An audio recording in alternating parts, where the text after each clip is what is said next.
want to go over a particular geometry that's really important in magnetism, and it's something we're going to run into later on, so I want to make sure we've got it clear right now. And that is the idea of what's called a solenoid. A solenoid is simply a coil of wire. I've got a picture of one there from our stockroom. And I run current through this coil and therefore create a magnetic field in its neighborhood.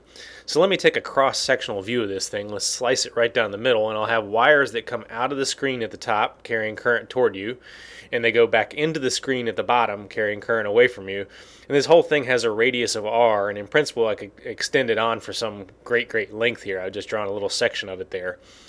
Now I know how to calculate the magnetic field if I'm standing a distance x away from the center of a ring of radius r. That's something we've solved for before.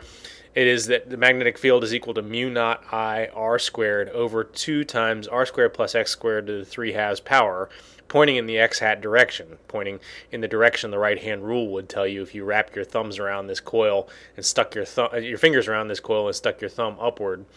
So the field points to the right in the way I've got it drawn here because of that one single loop of wire there. What I would need to do to calculate the field due to all those loops is actually add them all up one by one, which is of course going to mean that we're going to integrate over all these as we vary x from one end of the coil to the other end of the coil. Now this integral is not tremendously difficult. In fact, you could do it if you'd like to. But I've got a simpler way of going about doing this. So let's pull our coil off to the side here, expand it out so that it kind of goes on to infinity both directions if we want. And I'm still standing there at the middle of it wanting to figure out what the magnetic field is going to be because of these wires carrying current all around me. Let's draw ourselves an Amperian loop to do Ampere's law. So I've got Ampere's law. I'm going to say I travel this loop denoted by the dotted line here, and if I add up the magnetic field all along that path, it should be equal to mu naught times the current that's enclosed, namely in this case all those little x's pointing away from you. I could do the same thing up top, but I'm choosing to do it on the bottom just so I have plenty of space to work here. In any case, the first thing I'm going to do is take that outer one, the one down there at the bottom, and take him out to infinity. I can do that. I'm just going to make the limits of my integration go to infinity for the bottom part of the loop. And at infinity, I expect the magnetic field is equal to 0.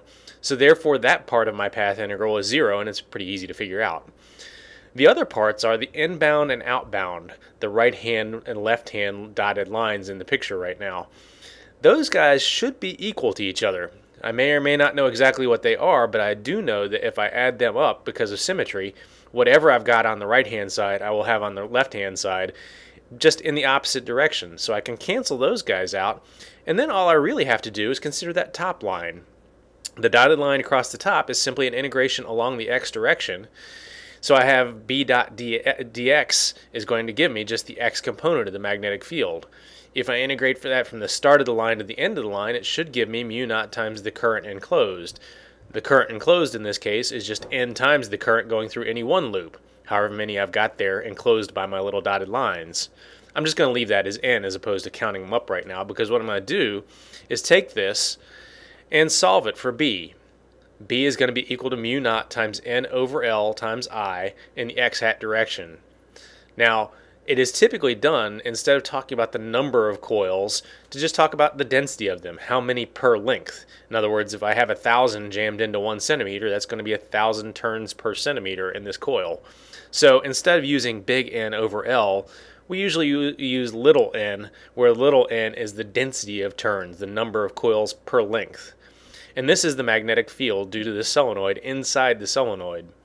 Now, one thing I'm going to say about this, at this point, because of Ampere's law, I don't have to be at the center of the coil anymore. If this thing is infinitely long, what that means is the field should be uniform from the top to the bottom of this diagram. In other words, I don't have to be along the axis. It is the same all the way throughout. That may not be expected, but then again, we also don't usually deal with things that are infinite in the real world.